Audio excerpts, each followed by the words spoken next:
A decadência do jornalismo é o assunto desse vídeo. Eu vou falar aqui dos problemas internos da máquina, né, dos elementos que enfraqueceram a qualidade do serviço entregue pela imprensa. Para puxar essa reflexão, eu vou pegar alguns trechos, alguns tópicos desse livro aqui. Acredite, Estou Mentindo, do Ryan Holiday. Esse autor hoje escreve livros sobre estoicismo e tal. Eu particularmente não conheço as outras obras dele, confesso que fiquei um bom tempo relutante sobre comprar esse livro ou não, mas a verdade é que ele me surpreendeu bastante. O Holiday, ele estabeleceu uma carreira de sucesso como um profissional de marketing, mas nesse livro ele mostra as artimanhas que ele usava para manipular os meios de comunicação e colocar os clientes dele em pauta. E para isso ele explorava várias fraquezas dos jornalistas e da forma como os veículos funcionam. O que me impressionou nesse livro é que o mapeamento que ele faz dessas fraquezas é muito preciso. Eu mesmo, como alguém com formação nessa área de comunicação, consegui reconhecer todos os problemas que ele menciona como problemas reais. E creio que qualquer pessoa que atue com jornalismo, com assessoria de imprensa, com marketing, vai conseguir tranquilamente identificar no dia a dia da profissão, tudo que ele menciona aqui. Então, antes de tudo, é importante lembrar que esse livro foi publicado em 2012. É claro que alguém pode pensar que ele está desatualizado, até porque ele fala muito sobre blogs, né? Só que ele explica logo de cara que quando ele usa esse termo blog, ele está se referindo a todas as formas de publicação online. Aqui se incluem os grandes sites com centenas de redatores, canais de YouTube, perfis de redes sociais, enfim. Até porque todos esses meios lutam pela atenção usando as mesmas táticas. E vale destacar que esse vídeo se conecta com o assunto do vídeo passado, que é uma resenha do livro A Espiral do Silêncio. O Holiday, ele repete aqui o ponto que eu levantei naquele vídeo de que a opinião pública tem um poder muito forte, que quem controla a mídia pode controlar a opinião pública e se beneficiar disso. Ele diz que a estrutura dos blogs cria conteúdo artificial que se torna real e tem impacto no resultado de eventos do mundo real. E a internet tem uma característica que tornou essa situação ainda mais perigosa do que ela sempre foi.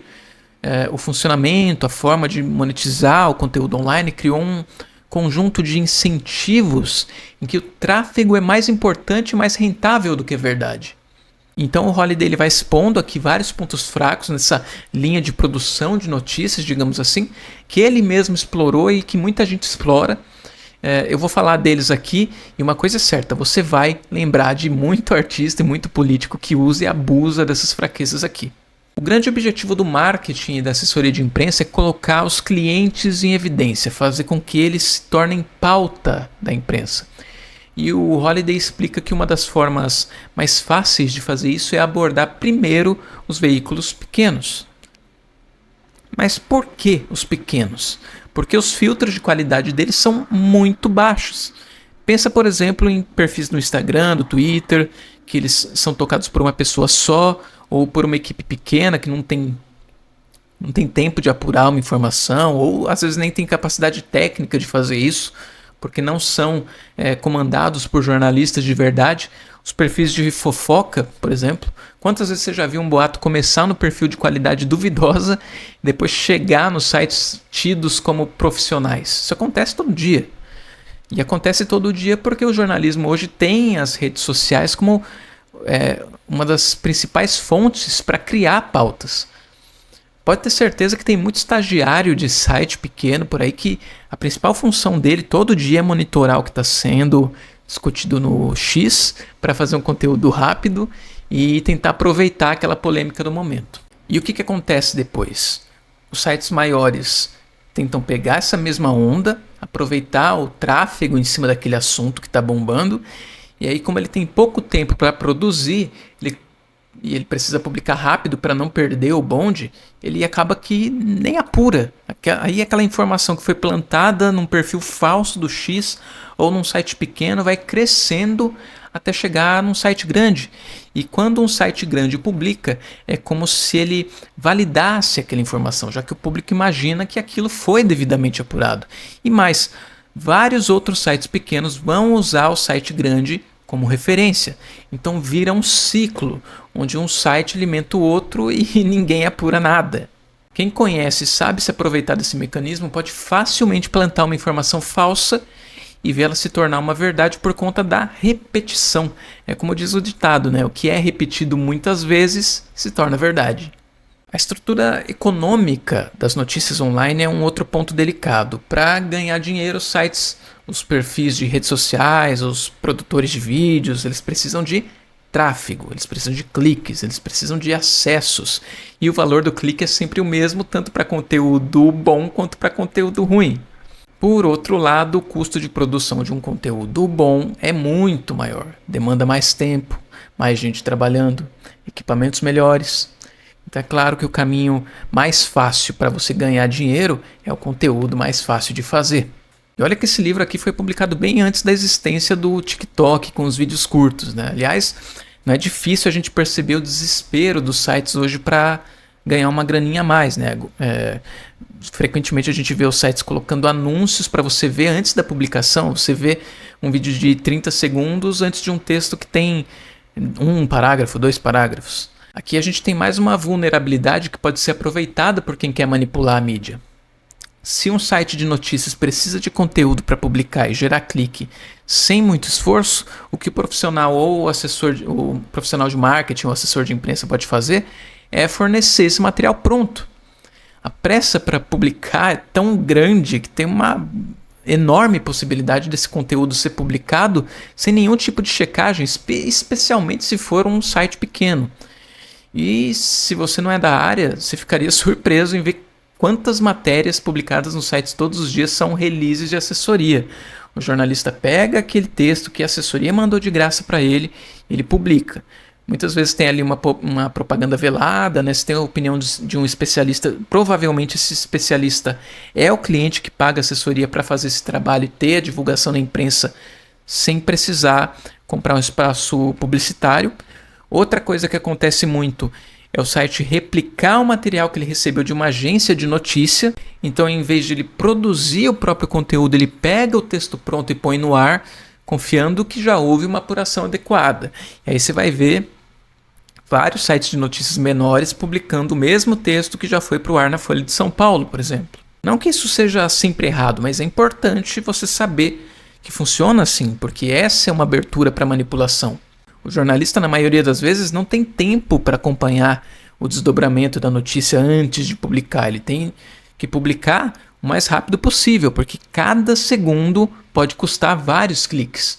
Não tem tempo para ter senso crítico e aprofundamento, não tem tempo para estudar sobre o que está publicando. Tem que publicar vários textos todo dia, às vezes dezenas de textos.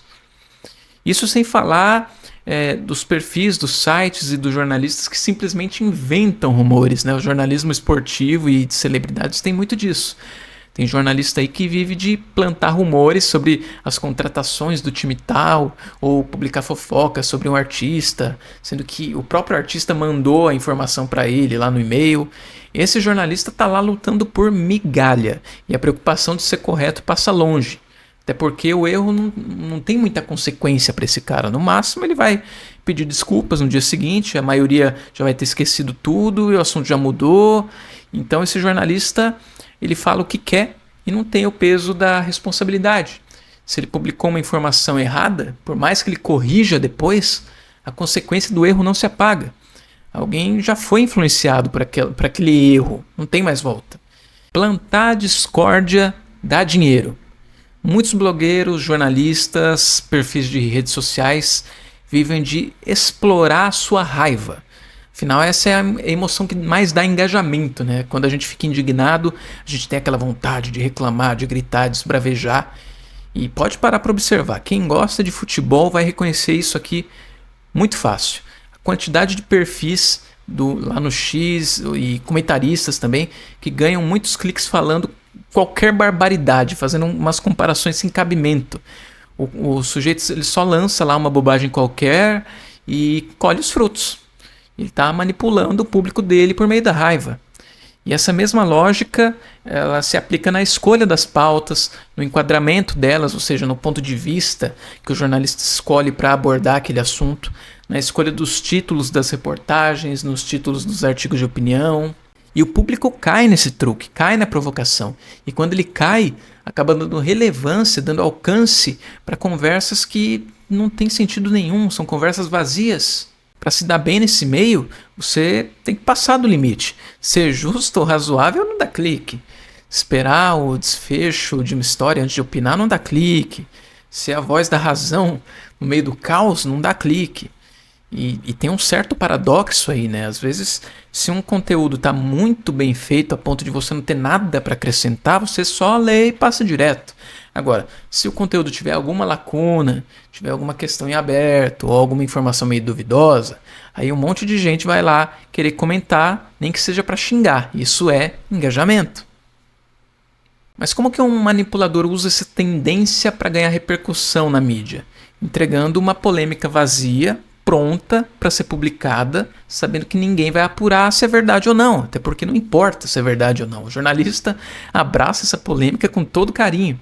E é por isso que você sempre vê matérias sobre aquela cantora que fez uma tatuagem no lugar diferenciado, ou aquela subcelebridade que sempre aparece envolvida em algum tipo de situação bizarra. Existe um monstro gigantesco que se alimenta disso tudo. No final do livro, o Holiday vai dar várias dicas para que o leitor consiga identificar a qualidade de um texto jornalístico, considerando, claro, todos esses defeitos que a imprensa carrega hoje. Eu vou destacar alguns dos que eu achei mais interessantes. Quando você lê de acordo com reportagem D, saiba que o redator que resumiu a reportagem de outro veículo não possui nada além da capacidade mais elementar de compreensão de texto, tem pouco tempo para fazer seu trabalho e todos os estímulos para simplificar ou exagerar. Isso aqui é muito real, hein? E também serve muito para reportagens que usam como fonte uma pesquisa publicada pela universidade não sei da onde ou algo desse gênero. É muito provável que o jornalista não tenha conhecimento profundo do tema a ponto de avaliar se aquela pesquisa está fazendo sentido ou não. Isso é um fato. E se ele tem pressa para publicar, ele vai resumir o que ele leu, escolher um título clickbait e só. Quando você lê "Procuramos fulano de tal para comentar", saiba que apenas enviaram um e-mail para o senhor fulano de tal 2 minutos antes de publicar o artigo às 4 da manhã, sem fazer qualquer esforço para conseguir a verdade antes de passar a história para você como notícia. Bom, aqui é o famoso ouvir o outro lado, né? Tem muito jornalista que realmente não faz isso. Muitos já estão lá com a matéria pronta, então é indiferente se o envolvido vai querer responder ou não.